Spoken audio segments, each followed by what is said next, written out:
పెద్ద నోట్ల చలామణిని రద్దు చేస్తూ కేంద్ర ప్రభుత్వం తీసుకున్న ఆకస్మిక నిర్ణయం కొత్తదేం కాదు.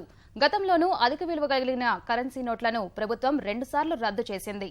నల్లధనంపై నియంత్రణ చర్యల్లో భాగంగా దేశ స్వాతంత్ర్యానికి ముందు నుంచే భారీ నోట్లను ఉపసంహరించారు.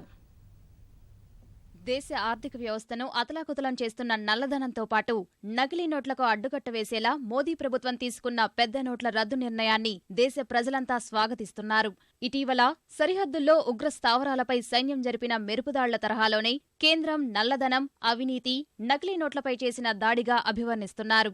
అయితే దేశ ఆర్థిక వ్యవస్థ పరిపుష్టికి చారిత్రక నిర్ణయంగా భావించే పెద్ద నోట్ల రద్దు నిర్ణయం ఇదే మొదటిసారి కాదు. స్వాతంత్రానికి పూర్వమే 1946లో 1000, 10,000 రూపాయల నోట్లను ఉపసంహరించారు. 1954లో తిరిగి ప్రవేశపెట్టిన 1000, 5,000, 10,000 రూపాయల నోట్లను 1978లో అప్పటి జనతా ప్రభుత్వం రద్దు చేసింది. ద్రవ్యోల్బణం కారణంగా చలామణిలో ఉన్న బ్యాంకు నోట్ల పరిమాణాన్ని తగ్గించేందుకు 1987లో 500 నోట్లను, 2000 సంవత్సరంలో 1000 నోట్లను తిరిగి చలామణిలోకి తెచ్చారు. పెద్ద నోట్లతో భారీగా నకిలీ కరెన్సీ చలామణి పెరిగిపోవడం, నల్లధనం, అవినీతికి ఆజ్యం పోయడంతో మోదీ సర్కారు తాజాగా వాటిని రద్దు చేస్తూ నిర్ణయం తీసుకుంది.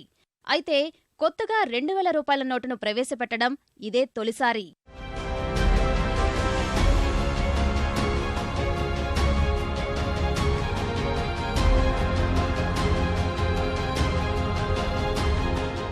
భారత రిజర్వ్ బ్యాంకు ఇప్పటివరకు ముద్రించిన కరెన్సీలో అధిక విలువ కలిగిన 10,000 రూపాయల నోటును తొలిసారిగా 1938లో ముద్రించారు.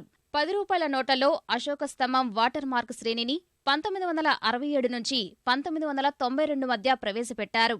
ఇలాంటి 20 రూపాయల నోట్లను 1972, 75 మధ్య, 50 రూపాయల నోట్లను 1975, 81 మధ్య, 100 నోట్లను 1967, 1979 మధ్య ప్రవేశపెట్టారు.